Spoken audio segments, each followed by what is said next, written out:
the Fuji Association itself. Alhaji Kollington, thanks so much for all your great efforts, and also we pray to continue to do things together in the near future. On behalf of the Balogun and Mayengu family, because it's an extended family, very big family, so we're all one. I'd like to thank you. My name is Razak Babatunde Balogun Ishola Omo Agbajinola.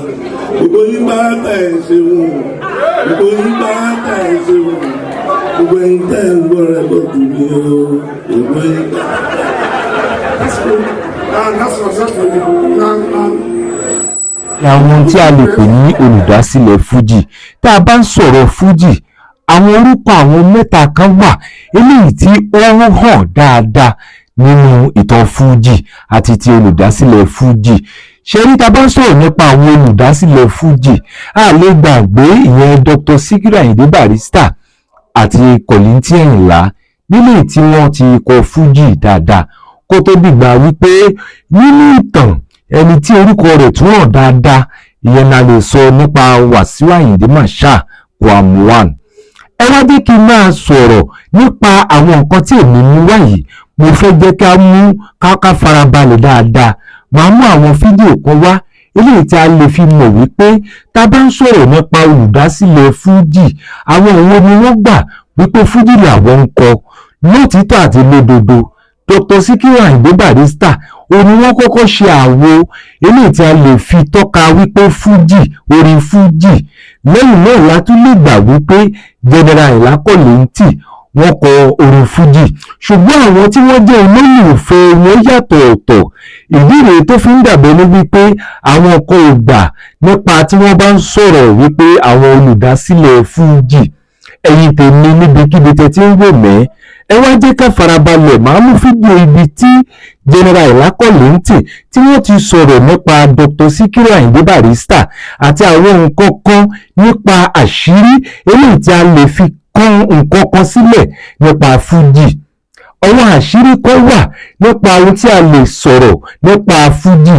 Àwọn olólùfẹ́ àwọn tó ń kọ́kọ́ kọ Fuji wọ́n yàtọ̀ ọ̀tọ̀ síra wọn. Nípa àwọn kan wà wọ́n nífẹ̀ẹ́ sí eré Fuji Kollington yàtọ̀ sí eré Barrister. Ìfarahàn wà látara Kollington wípé Fuji ló ń kọ, ṣùgbọ́n àwọn tí wọ́n jẹ́ olólùfẹ́ wọn bí àwọn tí wọ́n nífẹ̀ẹ́ Dr. Sikiru Ayinde Barrister àti àwọn tí wọ́n nífẹ̀ẹ́ Kollington wọ́n yàtọ̀ ọ̀tọ̀. Gẹ́gẹ́ bí ẹ̀jẹ̀ ṣe mọ̀ wípé ní Agbole orin, gẹ́gẹ́ bí orin ọ̀tẹ̀ eléyìí tí ó máa ń mú kí àwọn tí wọ́n jẹ́ olólùfẹ́ wọn kí wọ́n máa gbé wọn síra wọn wípé ta ló kọrin jù àbí ta lẹni tó ní àwọn fàṣà lọ́wọ́ jù. Eléyìí ló máa fi wá mọ̀ wípé àwọn nǹkan tí Kollington yẹn General Kollington eléyìí tí wọ́n ń sọ nípa Barrister, ẹ jẹ́ ká farabalẹ̀, ẹ jẹ́ ká gbọ́ ohun tí wọ́n sọ dáadáa. Àṣírí Aranbara ni, ó yá ẹ jẹ́ ká gbọ́. Lẹ́yìn náà látòṣẹ́ wàá mú fídíò eléyìí tí Kwamwan yẹn King Wasiu Ayinde Mayegun eléyìí tí wọ́n fi padà kọrin, tí gbogbo àwọn tí wọ́n jẹ́ ọmọ Dr. Sikiru Ayinde Barrister eléyìí tí wọ́n wá padà yẹ Kwamwan tí wọ́n pọ̀nlé àti General Kollington. Ó yá ẹ jẹ́ ká farabalẹ̀, ó yá ẹ jẹ́ ká wò.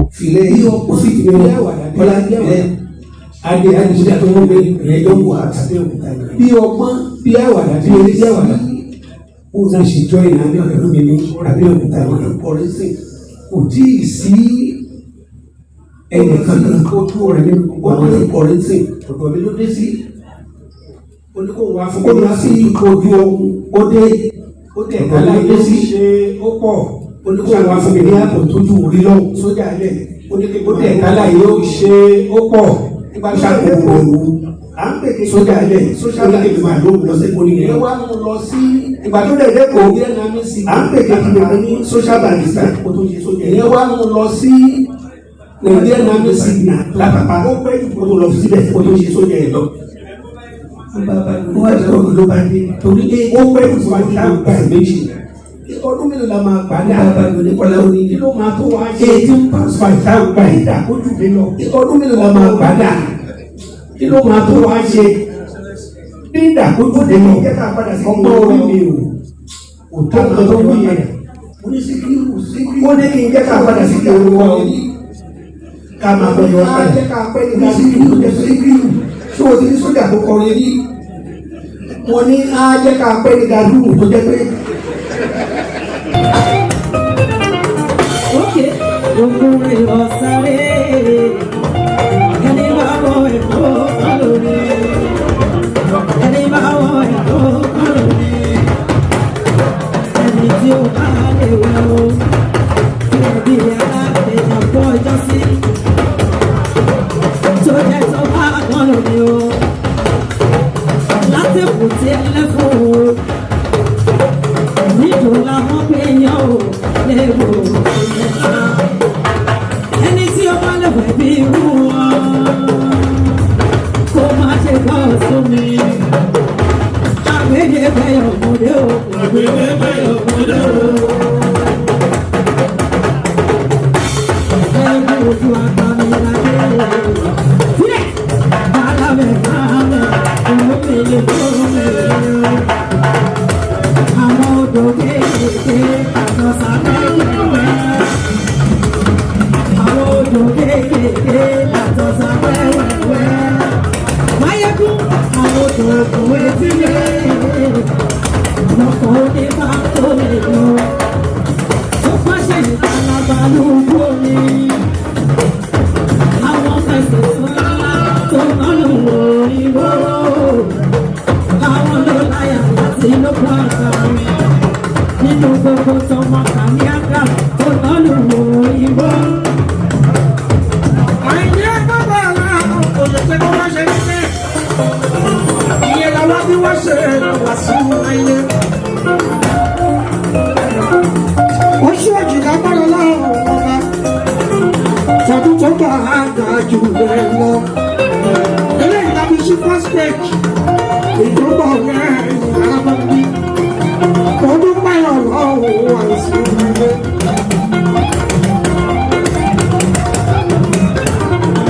Closing, Anima, 2-1, péré 2-1. Abáṣe closing, níbi abáwẹ̀. Anima, àánú mọ̀ orí náà. Ayé orí òkè. Àánú làárín náà o. Ayé orí òkè. Inú mi yóò dùn ní ènìyàn tó ní pẹ́ẹ́bí ọ̀rọ̀ ayé lè rí. Àjọ̀dún orí akọ́kọ́ lè yẹ bàbá mi.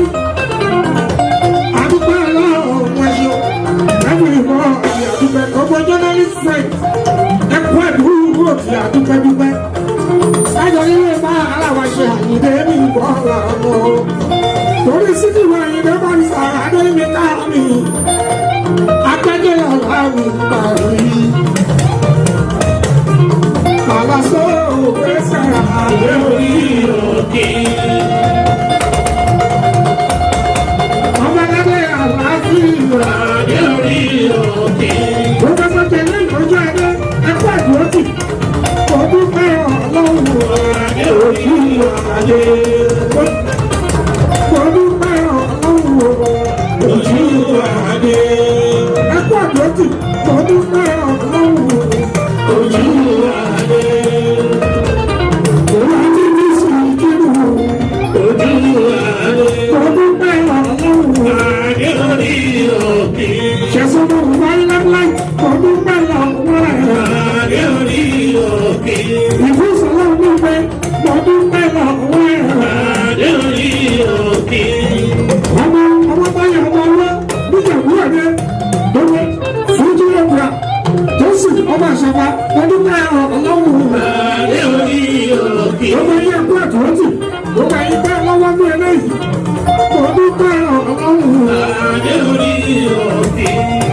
Àsùnkà jọba àbúrò èkúrúsọ.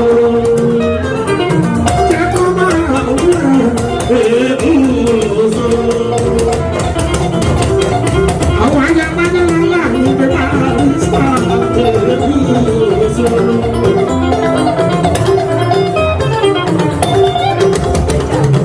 Jẹ́kọ̀ọ́ àbúrò èkúrúsọ. Aláàfọ̀ àti ìbàgbẹ́ kọ́lá wọlé. Ìlú akọ́lọ́jẹ̀ ìlú ọmọ látàlẹ́ ìlànà. ìfẹ́ kìí rárá abẹ́rẹ́ yìí kà sí ìkiri òdúpẹ́ látẹ̀rù sílẹ̀ ayé mi látara tèmi ìṣọ̀lá àṣà kì í ṣọwọ́ mi ọba abẹ́rẹ́ yìí kàrà òun sí ìta mi.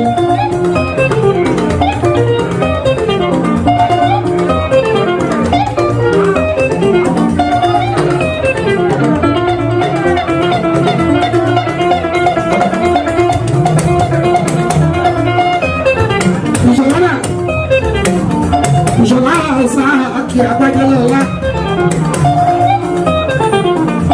ìwọ́n Asiwaju ọ̀rọ̀ ìdọ̀lá ẹ̀yìn ṣàmùsì ní àtàkìsáwọ̀ ọ̀rọ̀ ìfò ìjẹ́bá pẹ̀lú.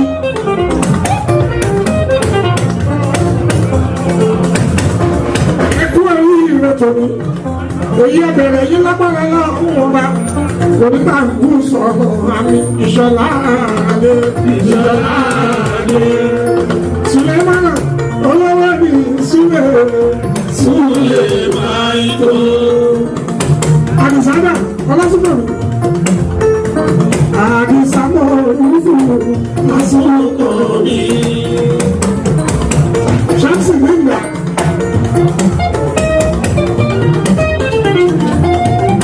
ọmọ ẹgbẹ́ ní ọlọ́wọ́ àdúgbò sí ìta ṣàlùkù sí mi.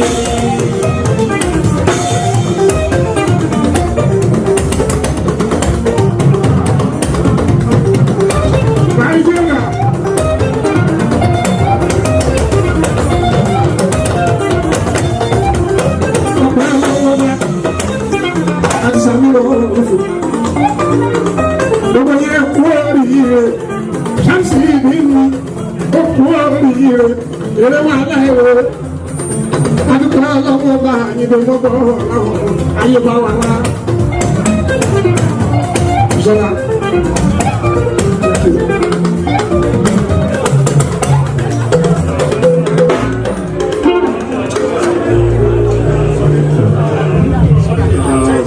Thank you very much, everybody, for coming. And adúgbò lọ́wọ́ bàbá wa K1 Alhaji Kebe Kwara, my namesake, àti gbogbo àwọn ọ̀rẹ́ Alhaji Barrister tó wá, gbogbo ẹ̀yin ìyàwó àbúrò mi bàbá, gbogbo ẹ̀yin journalists, we're very grateful. Thank you very much for coming. And this is the beginning, like our daddy said, that this next year is going to be greater than this. So this is just an eye-opener. This is just a new beginning. Though he has apologized to everybody that this should have happened about 10 years ago. But as Asiwaju, we really appreciate your good initiative and looking online, BARRISTER. And at the same time, I'll use this opportunity to continue speaking about peace. Fuji. Everybody to join this kind of movement to continue to try and follow the trend. BARRISTER preached about peace throughout his life, and I believe everybody should come together and let us be celebrating it together instead of beat by beat, including the fans and also the Fuji Association itself. I'd like to thanks so much for all your great efforts, and also we pray to continue to do things together in the near future. On behalf of the Balogun and Mayengo family, because it's an extended family, very big family, so we're all one. I'd like to thank you. My name is Razak Babatunde Balogun Ishola Omo Agbajinola. Gbogbo yín bá tẹ̀ ṣe wù. Gbogbo yín bá tẹ̀ ṣe wù. Gbogbo yín tẹ̀ ń gbọ́ rẹ̀ lọ́dún mi o. Gbogbo yín bá. That's good. That's exactly. Who speak next? You want to speak? You have one thing to say? I just want to say a great big thank you to every single person that left their homes, that came here to celebrate the great man. It's part of the movement of celebrating his legacy, and you don't know what it means to us. And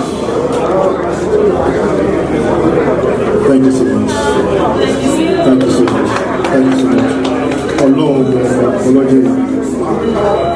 Ọmọ máa bless. Gbogbo nǹkan tó ń mí àti ilé tí ò ní ọlọ́run.